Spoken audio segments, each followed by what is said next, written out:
Muy buenas tardes para todos. Bueno, vamos entonces a dar inicio a la clase de estructura y función cinética enzimática. Le damos entonces el espacio al profesor Burgos. Adelante, profe. Listo, Natalia, muchas gracias. Buenas tardes. Como dice la profesora Natalia, vamos a hablar de enzimas. Enzimas. Bueno, lo primero que hay que decir es que una de las características principales para que la vida se pueda formar y persistir es que los sistemas vivos tengan la capacidad de catalizar reacciones químicas eficientes y selectivas. Esa es una característica fundamental para la existencia de la vida. Y eso se logra con las enzimas, que son los catalizadores biológicos.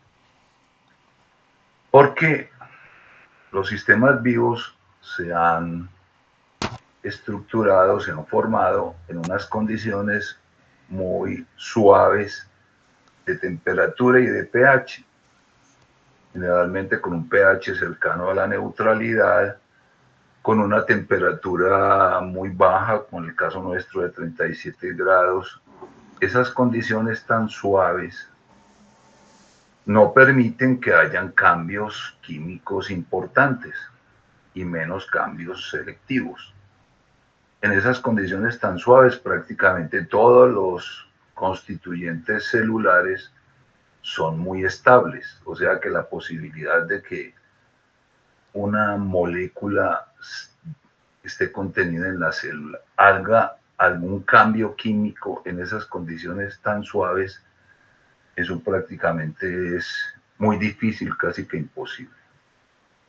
Por eso, como todas las reacciones, como todas las vías metabólicas y todo lo que es el metabolismo implica reacciones químicas, por eso es que se necesitan las enzimas, catalizadores que puedan funcionar en esas condiciones tan suaves de temperatura y de pH. Las enzimas que vamos a mencionar son proteínas. Prácticamente todas las enzimas que participan en el metabolismo de una célula son proteínas. Existen algunos tipos, unos pocos RNA, que participan en funciones muy específicas, por ejemplo, en la síntesis de proteínas a nivel de ribosomas o en el proceso de corte y empalme. Esos pequeños, esos pocos, pequeños no, esos pocos RNA que tienen actividad catalítica, que se llaman ribosimas, solamente están circunscritos a esas actividades específicas. Pero prácticamente el metabolismo de cualquier célula está sostenido por moléculas proteicas, o sea, por enzimas proteicas. La mayoría de esas enzimas son proteínas globulares que son las que dan cuenta del metabolismo de una célula, o sea, el metabolismo particular de una célula depende de las enzimas que esté sintetizando en un momento particular. Cada célula expone las enzimas que van a dar cuenta de su metabolismo particular. Entonces, todas las proteínas, todas las enzimas que voy a mencionar se refieren a moléculas proteicas. Se han descrito una gran cantidad de enzimas y cada día se descubren más de 4.000 enzimas, pero todas esas enzimas se pueden agrupar en 6 grupos, de acuerdo con la función catalítica particular. Entonces, Todas las enzimas pertenecen a uno de estos 6 grupos principales. El primer grupo lo constituyen las oxidotransferasas, oxidorreductasas. Las oxidorreductasas,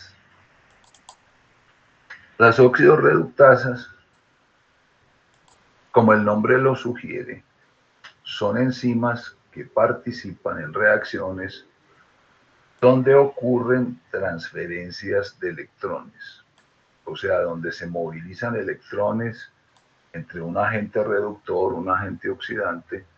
Si la enzima cataliza esa reacción, pertenece a las oxidorreductasas. Las oxidorreductasas son muy abundantes en la célula porque hay muchas reacciones enzimáticas donde hay que hacer transferencia de electrones. O sea que este es un grupo muy amplio de enzimas. Las transferasas.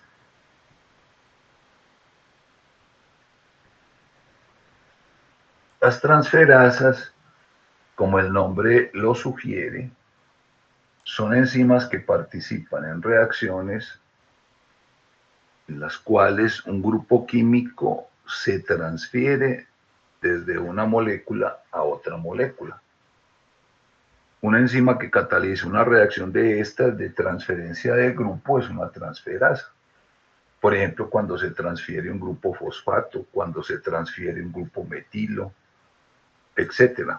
Esa transferencia de grupos está catalizada por estas enzimas. Las hidrolasas. Las hidrolasas son enzimas que participan en reacciones en las cuales el agua es un componente de la reacción química, porque normalmente el agua está presente, pero como solvente, pero en algunas reacciones el agua hace parte de la reacción química, o sea, participa como sustrato, como producto, hace parte de la reacción química. En ese tipo de reacciones donde el agua está presente, en la reacción química está catalizada por hidrolasas. Las liasas. Este es un grupo de enzimas que tiene que ver con la formación o la destrucción de enlaces dobles. Generalmente son enzimas que participan en reacciones donde el enlace carbono-oxígeno, carbono-nitrógeno, carbono-azufre, etc. Esos enlaces se pueden excindir y se pueden formar enlaces dobles. Generalmente las liasas participan en la formación o en la no formación de enlaces dobles. Las isomerasas. Las isomerasas participan en reacciones en las cuales una sustancia se convierte en un isómero, como el nombre lo sugiere. Y por último, las ligasas. Las ligasas son enzimas que participan en reacciones en las cuales dos moléculas se unen, pero en ese caso hay que utilizar enlaces de alta energía para propiciar la reacción. Generalmente es el ATP, pero puede ser cualquier otro sustrato de alta energía que proporcione la energía para impulsar la unión. Entonces las ligasas necesitan energía para unir dos o más sustancias. Cualquiera de las enzimas conocidas se puede agrupar en alguna de estas categorías. Cada uno de estos grupos tiene subgrupos. cada subgrupo tiene subgrupos. Y dentro de cada subgrupos ya aparecen las enzimas individuales. ¿Qué quiere decir eso? Que cuando se describe el nombre de una enzima, se utiliza una nomenclatura con 4 números. 4 números.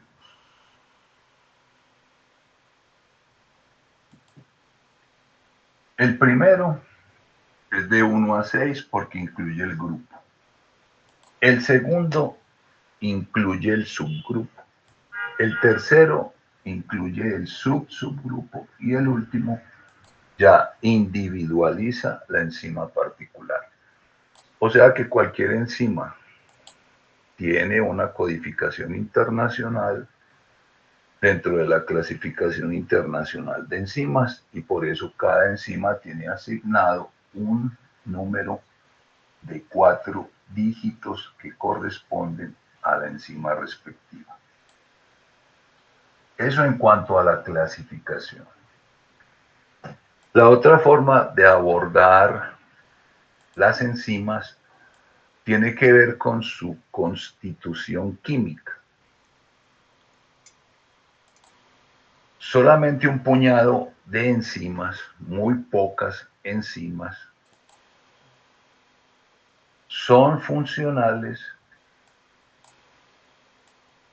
como estructura proteica, contando solamente con los aminoácidos que constituyen la cadena, sin agregar ninguna otra molécula adicional. O sea, hay muy poquitas enzimas que solo contienen parte proteica. Eso prácticamente es una minoría. La mayoría de las enzimas contienen parte proteica, que es la que está constituida por los aminoácidos, o sea, por la cadena de aminoácidos, y es una proteína con su conformación nativa adecuada, o sea, con una buena conformación Qué pena lo tridimensional. interrumpo. Es que Hola, se le está viendo solamente un pedacito, o sea, las letras de arriba, la mitad. O sea, tiene me que hago más abajo. talla o poner un poquito más abajo escribir. Por ejemplo, aquí, No, más aquí, arriba puede hacerlo. más arribita, por ejemplo, aquí. Ahí, perfecto. Bueno, entonces la mayoría de las enzimas tienen Disculpe. parte proteica. No, tranquila, Natalia, pues no. Tranquila, Natalia. La parte proteica, o sea, la enzima completa con sus aminoácidos en su conformación nativa adecuada, etcétera, etcétera.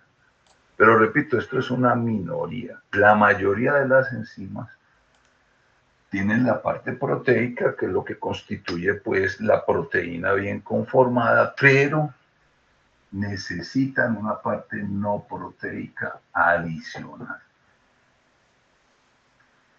La gran variedad de grupos químicos de los 20 aminoácidos estándar, que son los que participan pues en la estructuración de las proteínas, ofrecen pues un amplio abanico de actividades químicas que se pueden desplegar en el caso de las enzimas, pero hay muchas reacciones químicas que requieren elementos adicionales que no pueden suplir las cadenas laterales de los aminoácidos, las cadenas, o sea, los radicales.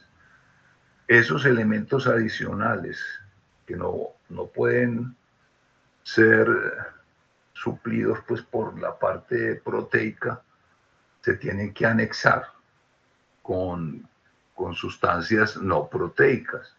La parte no proteica de una enzima se llama cofactor.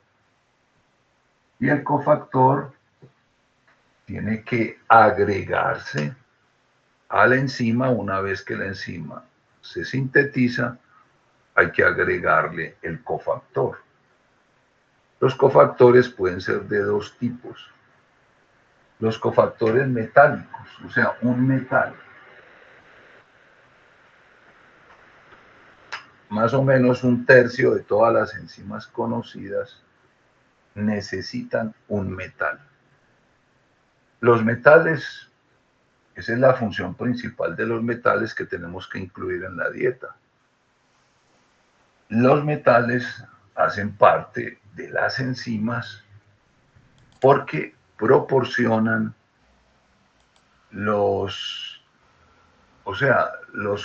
las características fundamentales para que haya, por ejemplo, transferencia de electrones. En las reacciones de óxido-reducción, donde hay transferencia de electrones, generalmente necesitan metales. Entonces los metales son los que proporcionan esa capacidad. Pero un cofactor también puede ser una molécula orgánica. Una molécula orgánica que normalmente muchas de estas moléculas orgánicas que actúan como cofactores provienen de vitaminas de la dieta. Las vitaminas son las que proporcionan el sustrato para la síntesis de muchas de estas moléculas orgánicas que se llaman coenzimas. Las coenzimas entonces son cofactores constituidos por moléculas orgánicas y que también se tienen que agregar a la enzima para que funcionen. Una enzima que necesite cofactor solo funciona si el cofactor está presente. La parte proteica sola no funciona. La parte proteica sola se llama apoenzima. Y la apoenzima sola no tiene función. Necesita la presencia del cofactor, bien sea el cofactor metálico o la molécula orgánica. Cuando la apoenzima se une con su cofactor, se constituye la holoenzima, que sería la molécula funcional. Cuando hablamos de holoenzima, es que la enzima ya tiene su cofactor anexado y por eso ya es funcional. Las coenzimas participan generalmente como transportando grupos químicos durante la catálisis. Esa es una de las funciones más importantes de las coenzimas. Hay coenzimas, la mayoría de las coenzimas están unidas laxamente con la proteína, o sea que se pueden pegar y despegar fácil de la molécula proteica, pero hay algunas coenzimas que están unidas fuertemente, inclusive con enlaces covalentes. Cuando una coenzima está unida por un enlace fuerte con la enzima, se llama grupo prostético. Un grupo prostético es una parte no proteica que está fuertemente unida a una proteína. Por ejemplo, la biotina. La biotina está unida covalentemente con sus batería al 10%, conectado al... Y por eso la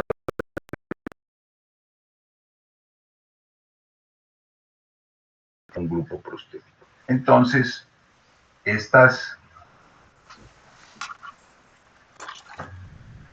holoenzimas son la mayoría de las enzimas. Necesitan elementos adicionales a la parte proteica. Cuando en una reacción un reactivo se convierte en un producto y esa reacción está catalizada por una enzima, este reactivo se va a llamar sustrato. O sea que el sustrato, cuando hablamos del sustrato o de los sustratos, esos constituyen los ligandos que se van a unir a la enzima para ser transformados en producto. Esa es la nomenclatura que se usa por razones históricas. Cuando hay una reacción enzimática, a los reactivos se les denomina sustratos y a los productos se les llama productos.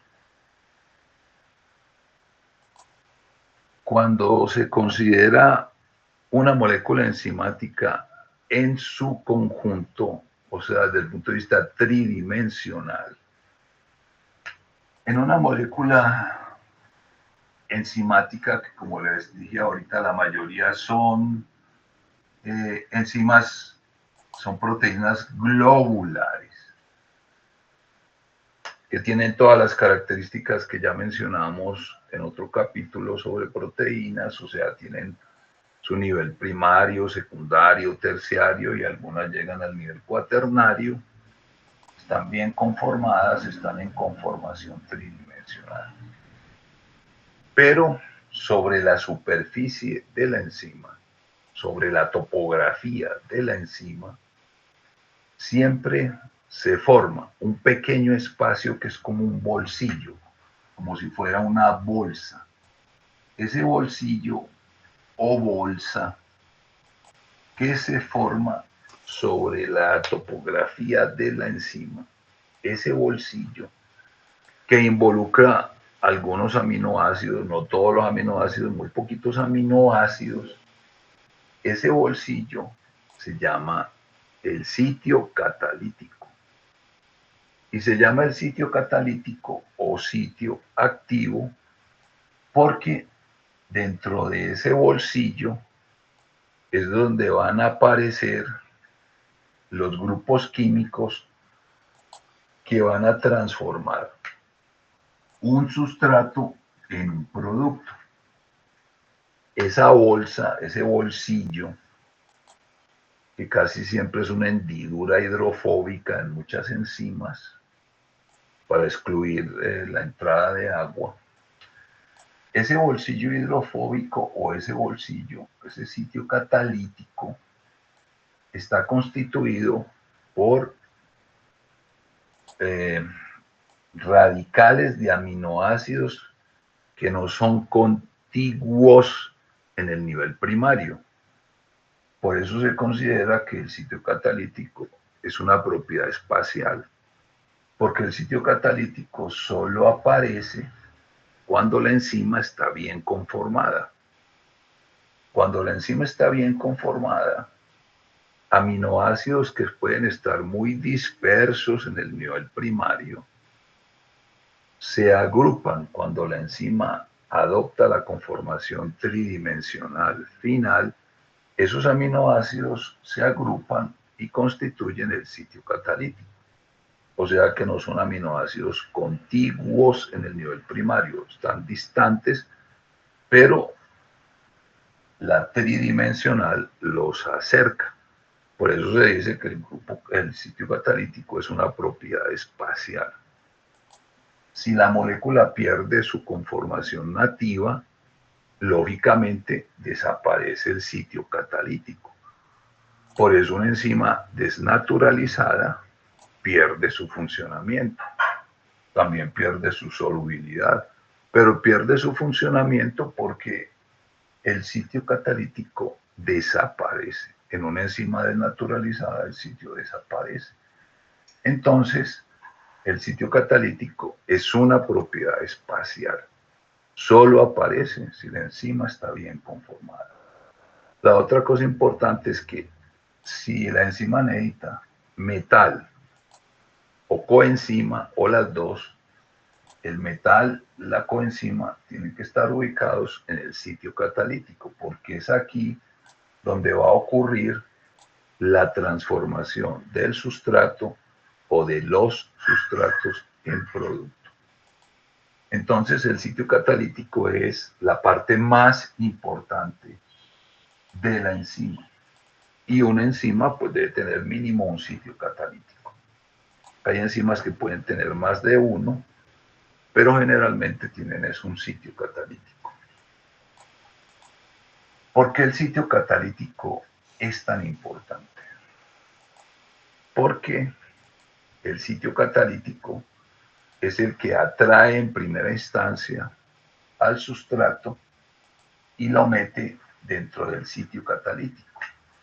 O sea que el sustrato tiene que entrar físicamente, eso no puede ser una acción a distancia. El sustrato tiene que entrar físicamente al sitio catalítico. Esa entrada al sitio catalítico es lo que determina la alta especificidad de las enzimas, porque solamente el sustrato que pueda entrar al sitio catalítico es el que es transformado por la enzima. Por eso las enzimas son altamente específicas, porque solamente un sustrato reúne las condiciones moleculares para acoplarse con el sitio catalítico. No hay enzimas todoterreno, o sea, que hagan de todo, no. Las enzimas son supremamente específicas. Esa es una de las particularidades que las diferencia de catalizadores inorgánicos, por ejemplo, que no son específicos. Las enzimas son altamente específicas. Incluso hay enzimas que solo catalizan una reacción química. Y muchas enzimas catalizan un puñado de reacciones químicas, pero con sustratos muy relacionados entre sí desde el punto de vista molecular. O sea que, repito, no hay enzimas todoterreno. Por eso una célula necesita tantas enzimas diferentes en un momento dado. Una célula hepática puede estar expresando unas 1.500 enzimas diferentes para mantener su metabolismo normal. Porque en una vía metabólica donde participen, donde hayan 7, 8, 10 reacciones, cada reacción está catalizada por una enzima diferente. Entonces, por eso las células sintetizan muchas enzimas simultáneamente, porque cada enzima es altamente específico. Entonces, esa alta especificidad se debe a esto, que el sustrato tiene que encajar, por decirlo pues de alguna manera, encajar en el sitio catalítico. Para explicar esa unión sustrato-enzima, se han propuesto dos modelos. A finales del siglo XIX, Emil Fischer, que es el papá pues, de la química orgánica, de la bioquímica, Emil Fischer propuso el modelo llave-cerradura. O sea que es como si entrara una llave en una cerradura. Ese modelo, que estuvo vigente por mucho tiempo, presenta un problema, y es que el modelo llave-cerradura supone que la enzima es muy rígida y que el sustrato entra y la enzima no sufre ninguna modificación. Con estudios más recientes se ha mostrado que, con técnicas pues más sofisticadas, se ha mostrado que la interacción enzima-sustrato es un evento más flexible de lo que supone el modelo llave-cerradura. O sea, las enzimas no son moléculas estáticas, no son moléculas rígidas, sino que continuamente están fluctuando alrededor pues, de su conformación nativa. Y lo que se ha visto es que la unión del sustrato con la enzima modifica la conformación tridimensional de la enzima, de tal manera que la enzima abraza el sustrato, lo secuestra de la solución, lo mete en el sitio catalítico y ese espacio reducido con unas condiciones particulares es lo que permite que el sustrato sea transformado en producto. Prácticamente la enzima lo que hace es secuestrar el sustrato, aislarlo del ambiente, del medio ambiente en que está, aislarlo de la solución y meterlo en un espacio con unas características químicas bien definidas para poderlo transformar en un producto. Entonces, Por eso el modelo que se maneja actualmente se llama encaje inducido, que fue propuesto por un señor Daniel Kostland en 1958, y ese parece ser el mejor modelo que explica la interacción enzima-sustrato. O sea que la enzima sí se modifica, así sea levemente, la enzima se modifica cuando se le pega el sustrato. Eso favorece las condiciones para que el sustrato sea transformado en producto. Entonces, ese es el modelo que persiste en este momento, el modelo del encaje inducido. Porque el modelo de llave cerradura es muy rígido para explicar la interacción enzima-sustrato. La pregunta siguiente es, ¿por qué una enzima o un catalizador en general, porque también hay catalizadores inorgánicos, por qué un catalizador puede acelerar la velocidad de una reacción química? Eso es lo que vamos a plantear. ¿Cuál es la razón que hay detrás de eso? Cuando se tiene un sustrato, por ejemplo, la glucosa. La glucosa es un combustible, es un azúcar que es un combustible. Cuando se pone en presencia de oxígeno, se convierte en CO2 más agua. O sea, esta reacción termodinámicamente está favorecida. Desde el punto de vista termodinámico, la glucosa más el oxígeno se convierte en CO2 más agua. Pero si usted tiene una molécula de glucosa y la tiene guardada en un laboratorio, esa molécula de glucosa, esas moléculas de glucosa están expuestas al aire, al oxígeno del aire. Y esa reacción no ocurre espontáneamente en las condiciones normales. ¿Qué hay que hacer para que la molécula de glucosa se transforme en CO2 más agua en presencia de aire? Aumentarle su energía. Si se aumenta la energía de esas moléculas, va a llegar un momento en que esas moléculas se combinan con oxígeno, se oxidan y se convierten en CO2 más agua. En otras palabras, si un reactivo se va a transformar en un producto, hay que incrementarle de alguna manera su energía útil, o sea, G, la energía útil, se le aumenta. Si aquí tenemos el reactivo y hacemos un aumento de su energía, llega un momento en que el reactivo se enriquece de energía y llega a un estado que se llama estado de transición, que posteriormente se va a convertir en los productos. O sea que hay una barrera energética entre los reactivos y los productos. Esa barrera energética, la cima de esa barrera energética se llama estado de transición. Si el estado de transición no se supera, los reactivos no se pueden convertir en productos.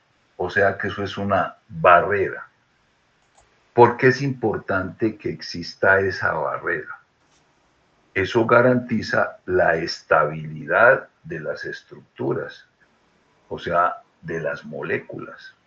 Eso garantiza que las moléculas que constituyen las células, o sea, las macromoléculas como las proteínas, los ácidos nucleicos, etcétera, conserven su estabilidad. Una proteína se puede comportar como un combustible en presencia de oxígeno y se puede convertir en CO2 más agua, pero esa barrera impide que las moléculas se estén transformando espontáneamente unas en otras. Eso garantiza la estabilidad de las estructuras. Inclusive, pues dentro de la célula, eso garantiza que las estructuras biológicas sean estables, esa barrera energética. Cuando en una reacción química se mete un catalizador, lo que hacen los catalizadores es esto. O sea, los catalizadores proporcionan otra vía para que ocurra la reacción química y esa otra vía necesita menos energía de activación. Entonces, como necesita menos energía de activación, la reacción procede mucho más rápidamente. Eso es lo que pasa en el interior del sitio catalítico. En el interior del sitio catalítico, cuando el sustrato entra al sitio catalítico, el microambiente que rodea el sustrato, que está constituido por los radicales, las cadenas de los aminoácidos, más el metal, si se necesita un metal, o más las moléculas coenzimáticas, si se necesitan, ese microambiente establece una serie de interacciones con el sustrato. Esas interacciones que se establecen, que son de tipo no covalente, inicialmente, muchas veces son solo de tipo no covalente, esas interacciones lo que hacen es empezar a distorsionar la molécula de sustrato, para que la molécula de sustrato, después de que está distorsionada, por decirlo de alguna manera, con esas interacciones que provee la proteína y que provee la coenzima y que provee el metal, esa distorsión de la molécula es lo que permite después convertirla en otra molécula, que es el producto. O sea que es el microambiente que existe dentro del sitio catalítico el que permite que la molécula de sustrato sea convertida en producto. Por eso la energía de activación disminuye y por eso la velocidad se incrementa. Entonces, es la existencia del sitio catalítico. Porque, por una parte, elimina, por ejemplo, el factor entrópico. Cuando el sustrato está en solución libremente, es muy poco probable pues que un sustrato se convierta espontáneamente en un producto, y si son dos sustratos, es muy poco probable que un sustrato choque con otro sustrato de una manera efectiva para hacer un producto cuando está en solución, por lo que dije ahorita, porque las condiciones son muy suaves. Pero ¿qué pasa con el sitio catalítico? El sitio catalítico provee un microespacio que generalmente está libre de agua, porque el agua puede interferir con muchos de los procesos de catálisis. Es un espacio donde se dan las condiciones precisas para que las interacciones de los diferentes grupos químicos de la enzima distorsionen de alguna manera la molécula del sustrato para poderla convertir en producto. Por eso, cuando la molécula de enzima sufre una modificación, o sea, por eso es que el encaje inducido es muy apropiado para expresar eso, porque cuando ocurre el encaje inducido quiere decir que la molécula de enzima hace los cambios necesarios para proveer un microambiente adecuado para que el sustrato sea transformado.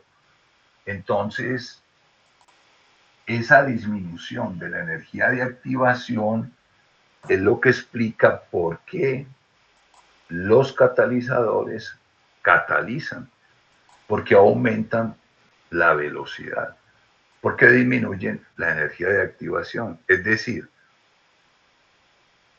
promueven otra vía diferente para transformar un sustrato en un producto, una vía que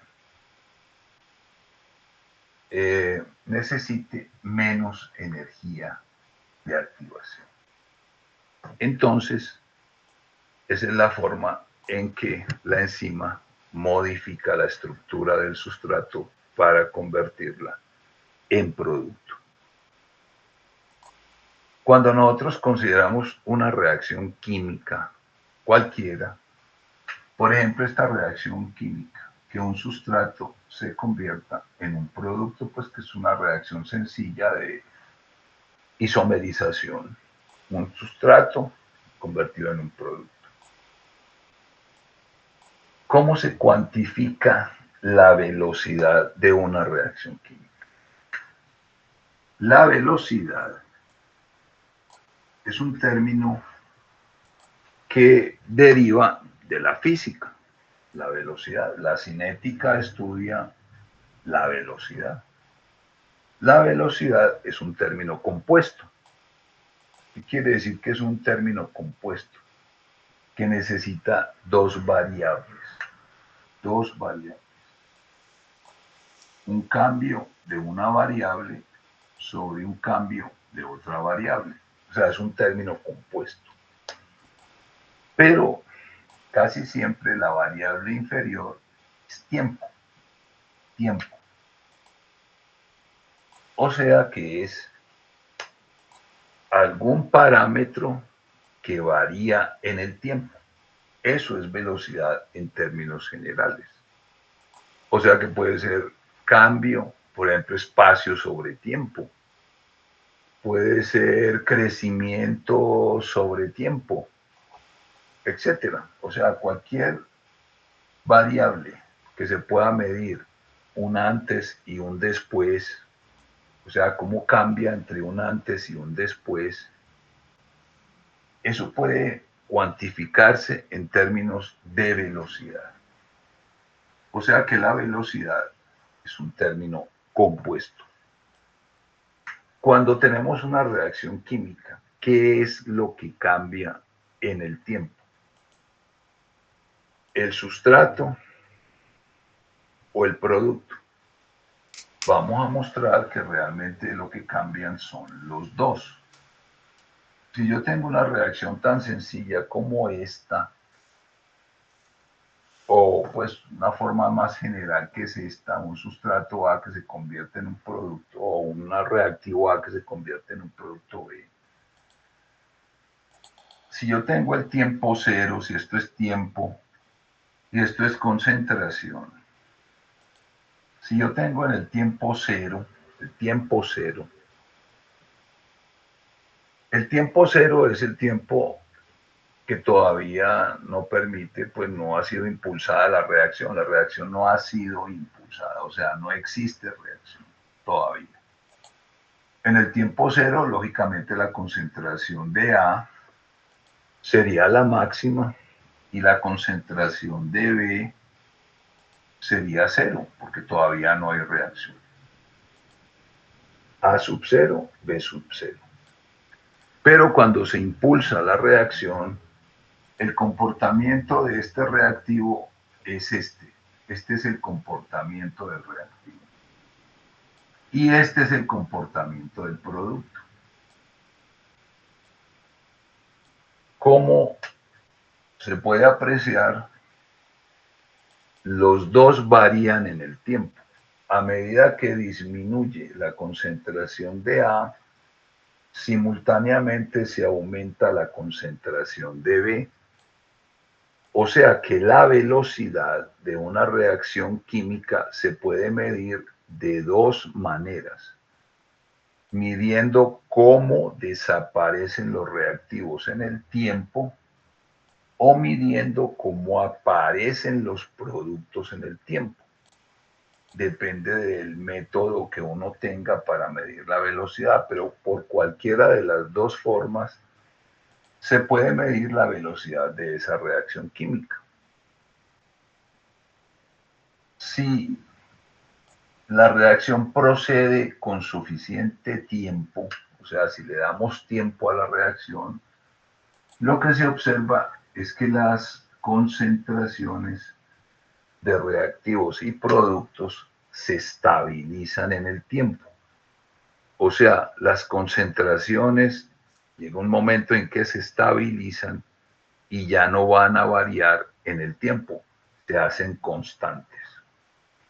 Cuando las concentraciones se hacen constantes, decimos que esa reacción entró en equilibrio químico. Y eso se simboliza por una doble flecha. Si nosotros permitimos que la reacción alcance el equilibrio, es porque las concentraciones se estabilizaron en el tiempo. Y como las concentraciones ya no van a variar en el tiempo, por eso cuando una reacción está en equilibrio podemos calcular la constante de equilibrio. ¿Por qué se llama constante de equilibrio? Porque las concentraciones ya no van a variar en el tiempo. Y recordemos que constante de equilibrio quiere decir concentración de productos sobre concentración de reactivos multiplicados entre sí. Como esas dos variables no van a cambiar, ya no van a ser variables y no constantes, por eso hablamos de constante equilibrio. La reacción entró en equilibrio. Si nosotros metemos un catalizador, a esta reacción, de todas maneras se va a alcanzar el mismo equilibrio, porque el equilibrio químico es un parámetro termodinámico, no es un parámetro cinético. Las enzimas o los catalizadores modifican los parámetros cinéticos. ¿Qué quiere decir eso? Pero no modifican los parámetros termodinámicos. Eso quiere decir que si una reacción como esta que tenemos aquí, tardó, por ejemplo, 1 hora para entrar en equilibrio, si yo le meto un catalizador, ese tiempo se puede recortar, por ejemplo, a 1 segundo. Quiere decir que el equilibrio se alcanzó mucho más rápido cuando yo meto un catalizador, pero la constante de equilibrio sigue siendo igual.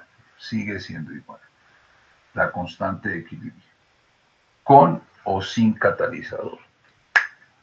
O sea que los catalizadores no modifican los parámetros termodinámicos de las reacciones químicas. Si una reacción es posible, o sea, es exergónica, o sea que hay más productos que reactivos, eso es explicable por las condiciones termodinámicas, pero las enzimas o los catalizadores no influyen en eso. Simplemente los catalizadores hacen que el equilibrio se alcance más rápidamente. Pero el valor final de la constante de equilibrio es igual, con o sin catalizadores. Esa es una de las características de las enzimas y de los catalizadores en general. Disminuyen la energía de activación, pero no modifican los parámetros termodinámicos, o sea, no modifican la constante de equilibrio. La constante de equilibrio es igual con o sin catalizadores. Se puede medir, hay varios cambios que pueden modificar la velocidad de una reacción química. Por ejemplo, la concentración. La concentración de un reactivo. La concentración de un reactivo, si yo cambio la concentración de un reactivo, yo puedo medir cómo cambia la velocidad de una reacción si yo cambio la concentración de un reactivo. O sea, ¿qué relación existe entre velocidad y concentración? Existen muchos procesos en los cuales, por ejemplo, si yo obtengo que cuando la concentración es 1, la velocidad es 1, si la concentración es 2, la velocidad es 2, si la concentración es 3, la velocidad es 3, etcétera, etcétera. Yo puedo concluir que en un proceso de estos, la velocidad es directamente proporcional a la concentración de un reactivo elevado a la primera potencia. Si yo tengo velocidad contra concentración de A en estas condiciones, pues lógicamente lo que voy a tener es una línea recta que pasa por el origen. Y yo digo que eso es una cinética de primer orden. Una cinética de primer orden se caracteriza cuando la velocidad es directamente proporcional a la concentración de un reactivo elevado a la primera potencia. Decimos que eso es una cinética de primer orden. ¿Cómo puedo convertir yo una proporcionalidad, que es un hecho pues experimental, en una fórmula química multiplicando por una constante? Si yo multiplico por una constante, esta proporcionalidad se me convierte en una igualdad, o sea, en una ecuación química. Velocidad es igual a K1 multiplicado por A. Esto se llama constante cinética de primer orden y está representada por una línea recta que pasa por el origen, que corresponde a la ecuación Y es igual a M por X, la ecuación de la línea recta que pasa por el origen. Entonces, este comportamiento se llama cinética de primer orden. Pero también podemos tener otros órdenes diferentes, órdenes cinéticos. Podemos tener una cinética de segundo orden, cuando la velocidad es directamente proporcional a la concentración al cuadrado, por ejemplo, o cuando la velocidad es directamente proporcional al producto de dos reactivos, cuando son dos reactivos los que participan. Eso se llama cinética de segundo orden. También podemos tener cinética de cero orden. Una cinética de orden cero, de cero orden, es una cinética que se caracteriza porque la velocidad de la reacción es independiente de la concentración del reactivo. La velocidad va a depender de otros parámetros, pero la velocidad no se modifica si yo varío la concentración del reactivo. Entonces, lógicamente, en una cinética de orden cero, si esto es velocidad y esto es concentración de A, la gráfica que se obtiene es una línea recta, una paralela al eje X. Eso quiere decir una cinética de orden cero, que la velocidad no se modifica con el incremento de la concentración del reactivo. Cuando nosotros analizamos reacciones químicas donde participan enzimas, en una reacción química donde participan enzimas,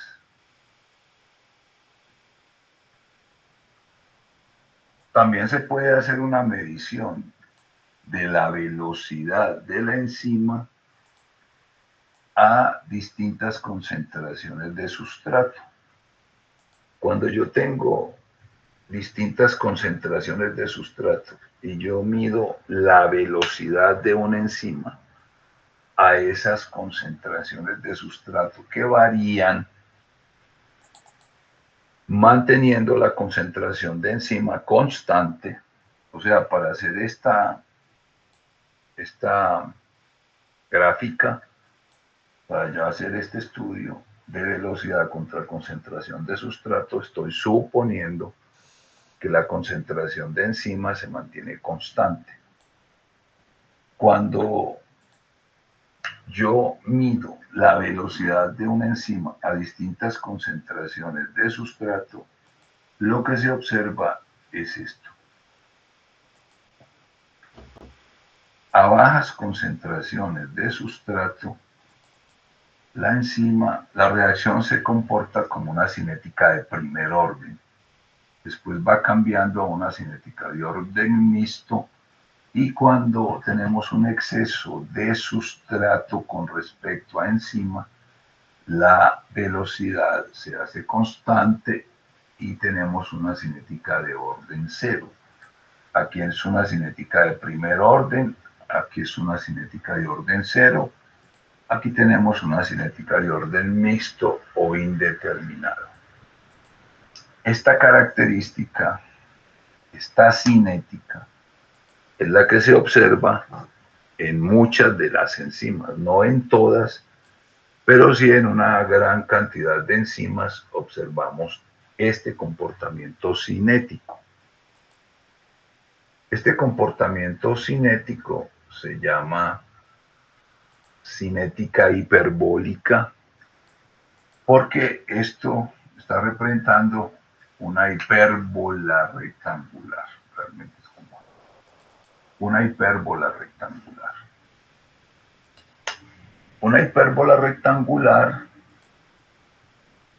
por eso se llama cinética hiperbólica. También se llama cinética de Michaelis y Menten. Michaelis y Menten fueron unos investigadores de principios del siglo XX que participaron en el diseño pues, de esta gráfica y que propusieron esta gráfica, pues se llama cinética de Michaelis-Menten. En esta cinética de Michaelis-Menten tenemos comportamiento de primer orden, comportamiento de orden mixto, comportamiento de orden cero.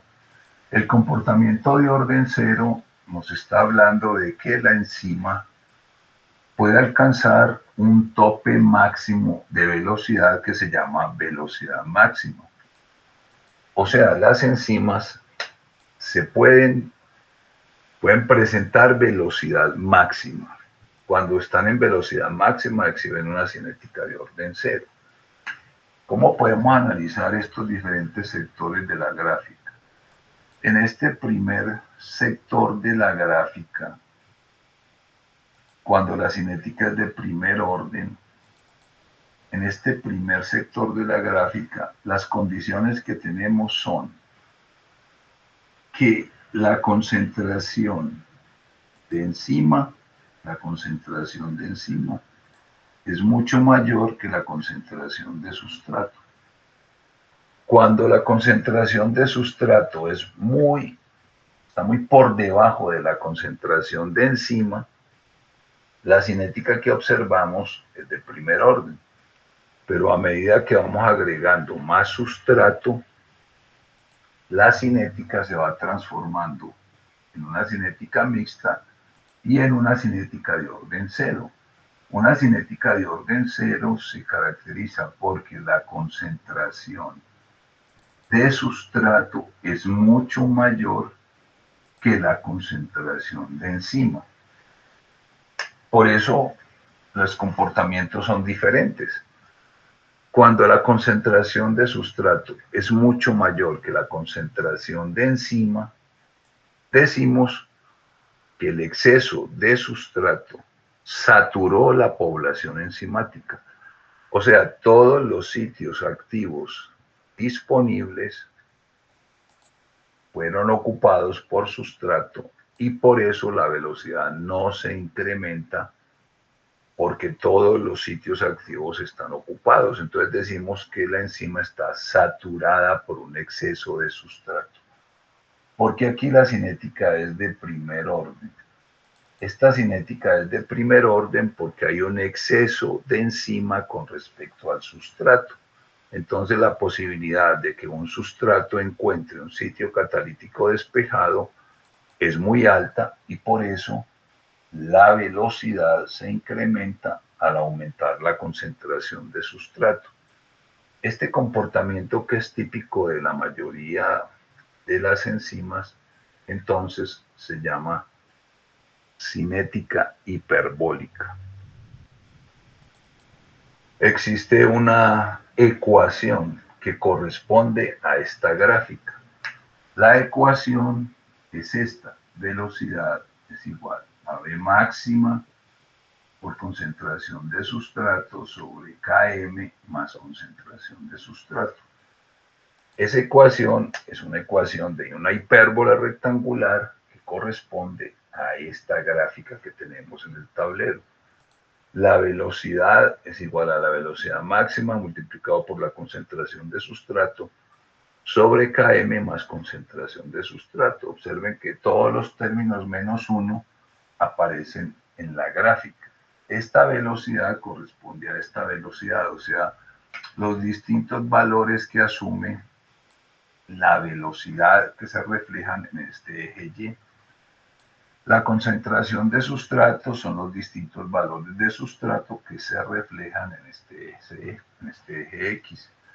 La velocidad máxima es la velocidad máxima que alcanza la enzima. Falta por definir este término que se llama Km. Km se llama constante de Michaelis. La constante de Michaelis, que como el nombre lo indica, es un valor constante para una enzima con un determinado sustrato, o sea, es un valor constante de una enzima con su sustrato. La constante de Michaelis se puede determinar gráficamente si yo tengo la velocidad máxima. Yo puedo seleccionar la mitad de la velocidad máxima. Hago una interpolación a la gráfica y esta concentración de sustrato, que equivale a la mitad de la velocidad máxima, es lo que se llama el Km. O sea que el Km es una concentración de sustrato particular. ¿Qué particularidad tiene? Que es la concentración de sustrato que semisatura la población enzimática que tenemos en estudio. O sea, es la concentración de sustrato que alcanza la mitad de la velocidad máxima.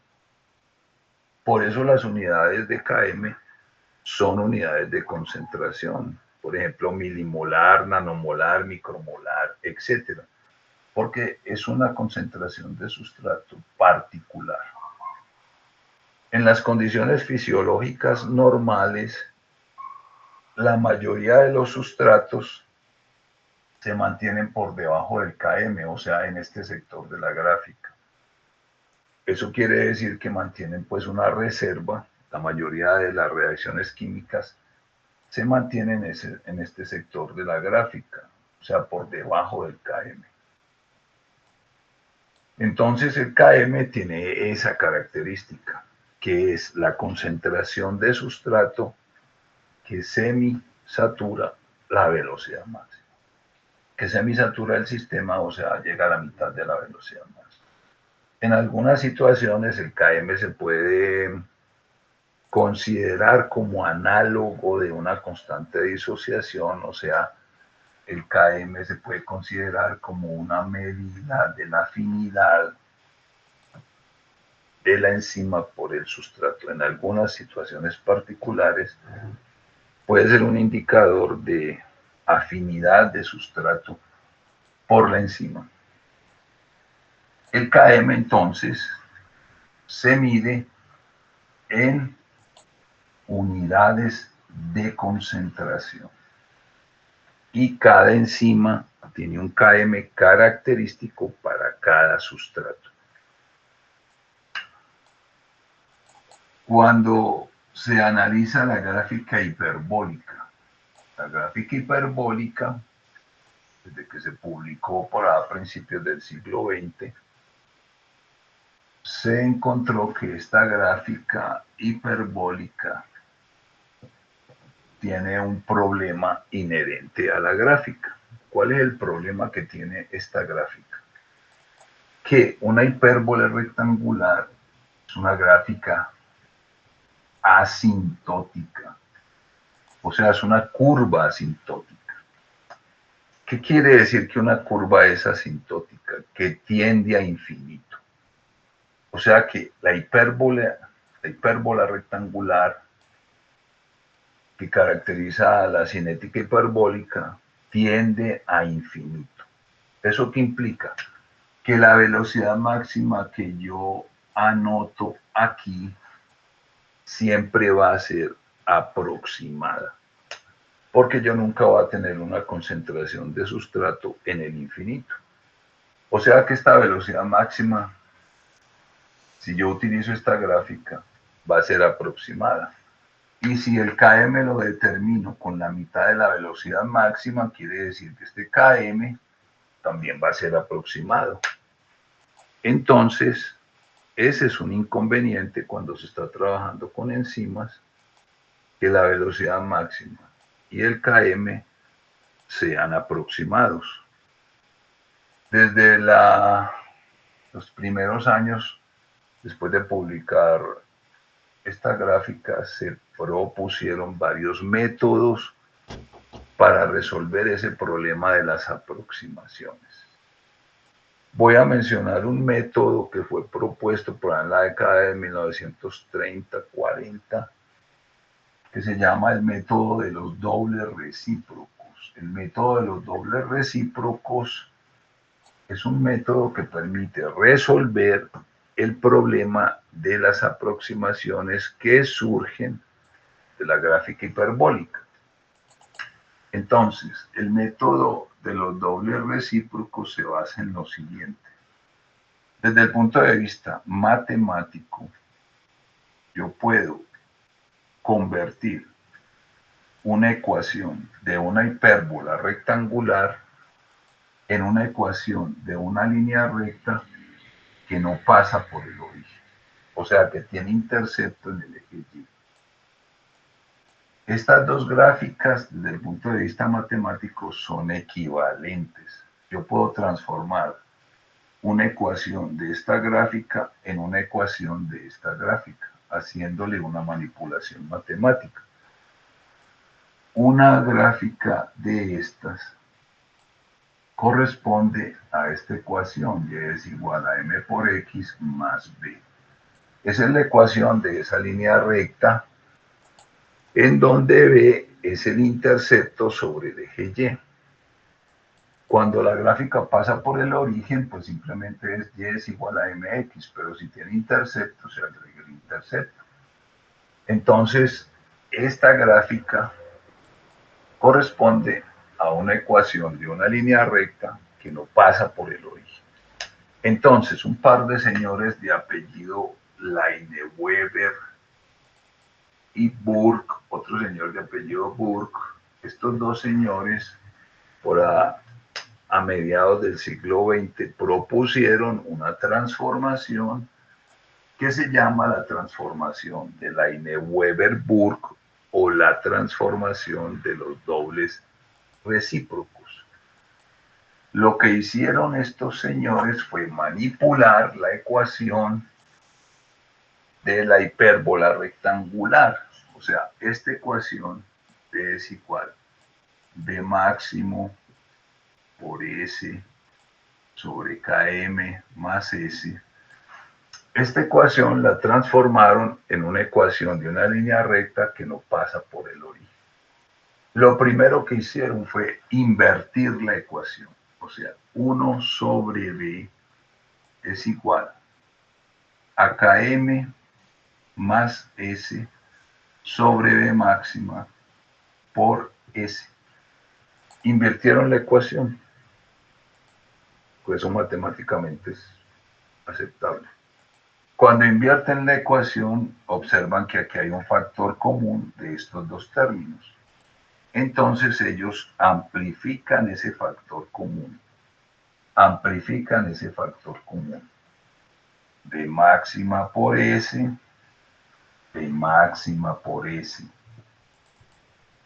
Aquí está el Km y aquí está S. Cancelan S, cancelan S. Y organizan la ecuación. ¿Cómo la organizan?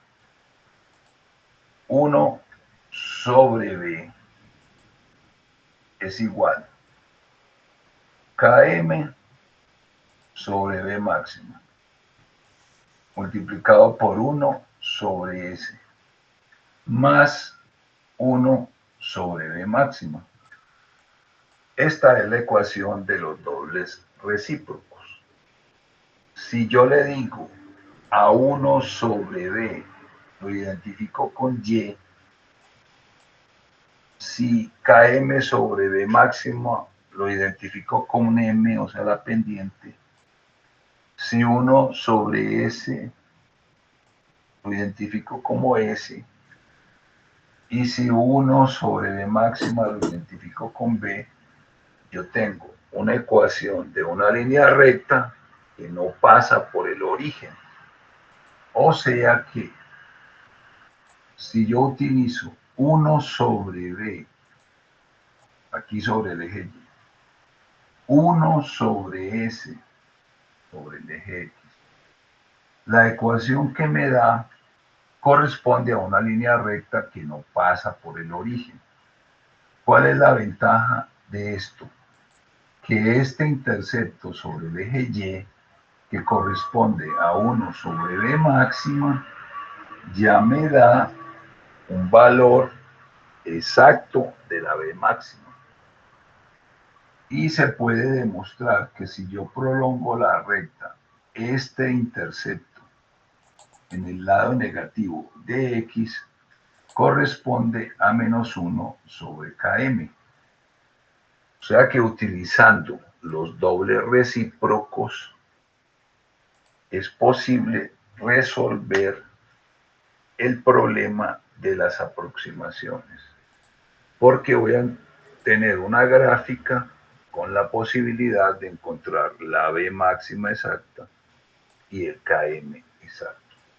O sea que normalmente, ¿cómo se hace? Normalmente lo que se hace en un laboratorio es que se levanta primero una tabla donde yo tengo distintas concentraciones de sustrato y le mido distintas velocidades.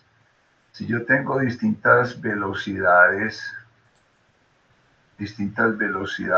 a distintas concentraciones de sustrato y yo grafico B contra S, lo que me aparece es una hipérbola rectangular. Pero si yo utilizo una calculadora para invertir las concentraciones de B, o sea que aquí pongo 1 sobre B y aquí pongo 1 sobre S, estos mismos datos se invierten en una calculadora y si yo grafico 1 sobre B contra 1 sobre S, me tiene que dar una línea recta que no pasa por el origen. Con los mismos datos, pero utilizados de una manera diferente, yo puedo obtener una hipérbola rectangular o puedo obtener una línea recta que no pasa por el origen. La ventaja de esta aproximación que se llama de los dobles recíprocos, por eso que se llama así, es que permite un cálculo exacto del Km y la velocidad máxima. Por eso es una de las aproximaciones que más se usa cuando se están midiendo enzimas, esta aproximación de los dobles recíprocos. Bueno, con eso ya termino esta primera parte. La próxima semana vamos a ver la parte de inhibición y regulación enzimática. O sea que con esto yo ya termino, Natalia. Listo, profe, muchas gracias. Voy a Listo, parar Natalia. la presentación.